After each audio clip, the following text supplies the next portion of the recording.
Before we begin, a little dare. No, a challenge. To all my beautiful Harry Potter fanfic nerds out there, Helen had a daughter named Hermione. And she is, at 9 years old, the only person in Sparta smart enough to say, hey, don't you think it's weird that the queen has disappeared for more than 12 hours and no one knows where she is, along with that weird guy who was staying with us? Maybe some adults should look into that. You know what you must do. Go forth, my riders, and fear no darkness. Write! Right now! Write for crossover and a franchise's ending! I I enjoyed every minute of that. I'm not apologizing. Hello everyone, my name is Garvin and I review books as well as talk about mythology on the internet so far. Today we're picking back up Helen's story, or stories, I should say. If you haven't watched part one yet, I'm going to tell you to just go back, take a look before rejoining us here. If you have, y'all will recall that we covered Helen's family, her birth, and childhood. And if you thought that was wild, my dear viewers, it's not going to slow down, so buckle up. Today we're taking the train into the very beginnings of the Trojan War. Now, Helen of Sparta has been returned home by her brothers, who unfortunately later would die enacting their own bridal kidnapping scheme. Some of you might find their behavior a bit hypocritical, and I wouldn't disagree. That said, when I dig into it, the main protest the ancient Greeks seem to have, not all of them, but some of them at least, was Helen's age, not the act of kidnapping a bride. That was seen as fairly normal behavior in the heroic age, and it is fairly normal behavior in a number of Bronze and Iron Age cultures. That doesn't make it right, and I'm not defending it, but context is context. We should keep that in mind. Well, Tyndareus decides that Helen being single is only an open invitation for more shenanigans, so he comes up with a solution. Marry her off!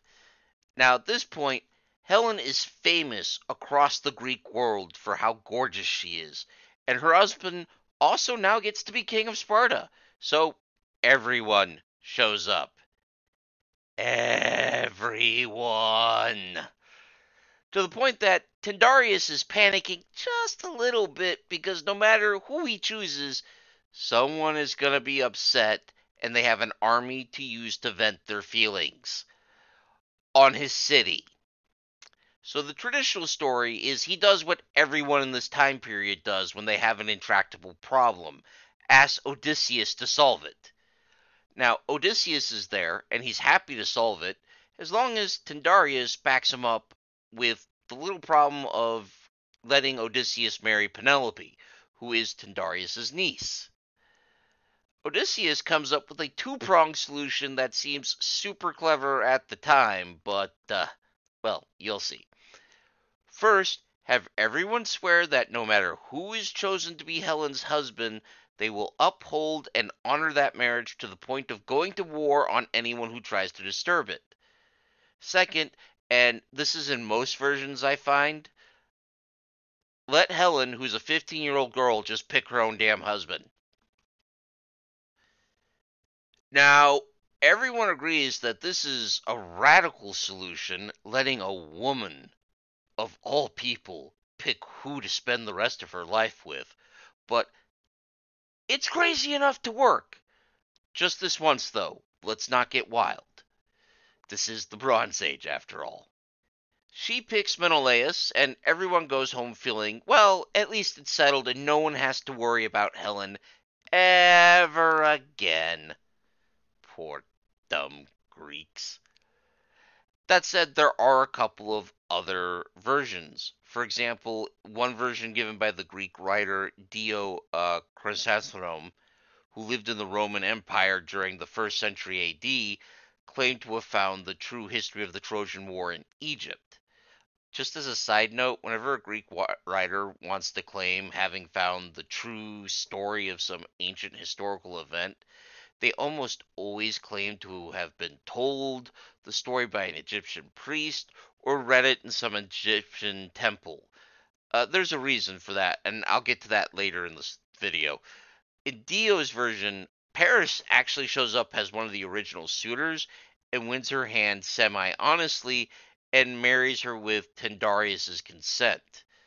The Greeks, he claimed, later changed the story to give themselves a more or less legit reason to attack Troy, which was the wealthiest city in Asia. I should point out nothing like Dio's story shows up in anything the Greeks said in the pre Roman Empire period, but I did want to mention it for completion's sake. Anyways, Helen and Menelaus rule in Sparta for at least 10 years. This puts Helen roughly in her mid 20s when Paris shows up, and here's where things really branch off again.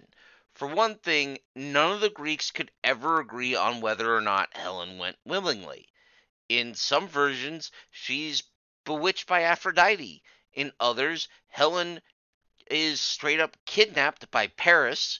And in others, Helen legitimately falls in love with the guy, abandons her eldest child and absent husband, and heads off to a city she knows nothing about with a guy she's known for about, I want to say, 2 weeks? I would say that's unrealistic, but I've seen real people do that kind of thing, so I'm putting it in the plausible column.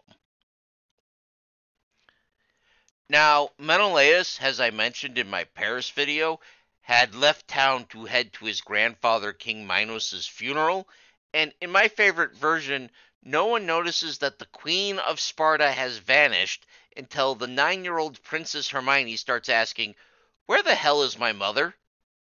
I'll admit this is unlikely because who the hell loses their monarch in their own city, but it's still my favorite.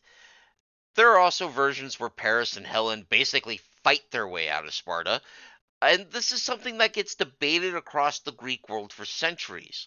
Everyone from Herodotus to Sappho has dropped their own hot, spicy take on this, and most pop culture versions I've seen are pretty biased towards Helen and Paris being in love, but those versions also erase Paris's first wife and son, as well as Helen's kids, so your mileage may vary there.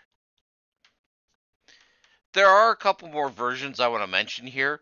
The oldest version is from the poet Stesichorus, around the 6th century BC, who writes in his poem that Helen actually never goes to Troy, but instead a phantom of Helen goes to Troy with Paris, with the god Hermes delivering the real Helen to Egypt, where she chilled out until Menelaus came and picked her up after the war. Not a bad vacation. In the 4th century BC, this is echoed by the playwright Euripides, who in his play Helen, you might remember that, has Zeus and Hera create a clone of Helen out of clouds. This is not the first time Zeus displays the ability to make sapient copies of people out of clouds, and this would have solved so many problems in mythology. What the hey? Herodotus, the guy who wrote the histories, then steps in and claims there's no magic involved here. Helen and Paris just got blown off course to Egypt, and the pharaoh was aghast at Paris's immoral behavior of breaking the sanctity of the guest-host relationship, kidnapping, and stealing. He seizes Helen, the treasury of Sparta, and kicks Paris out of the country. But for some reason, no one believes him until after the war when he keeps sending out messages saying, "Hey guys, you don't need to fight. I have Helen and your money right here. Just come get it." So I'm not sure what happened there. Herodotus claims to have been told this story by an Egyptian priest, much like how Dio would claim to have read his version of the story in an Egyptian temple.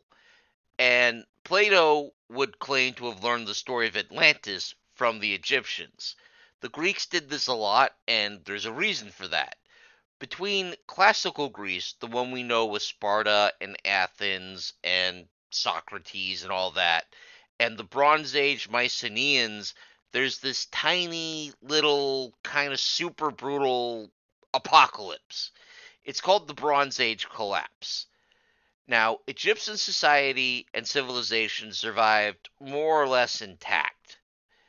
The Mycenaeans, however, suffered a massive collapse in government and organization, and they even lost their writing system. It was so bad they had to reinvent their own alphabet. So, for the classical Greeks, if you wanted ancient secrets, you had to go to Egypt, since the Egyptians could at least read their own records, and the Greeks were dealing with oral traditions. I feel like this is actually a good stopping point for this week, so we're going to stop right here. Join me next week where we wrap this whole thing up in a pretty bow. I'll have some source links in the descriptions, as well as a link to my Patreon, where if you're enjoying this, why not join us for as little as $1 a month? Patrons get to discuss and make decisions on future content, as well as make suggestions. Also, there's a link to my written reviews where there's 7 years worth of content to read. I'd also like to give a special thank you to my top tier patron, Big Steve. Until next week, folks, stay safe, keep reading.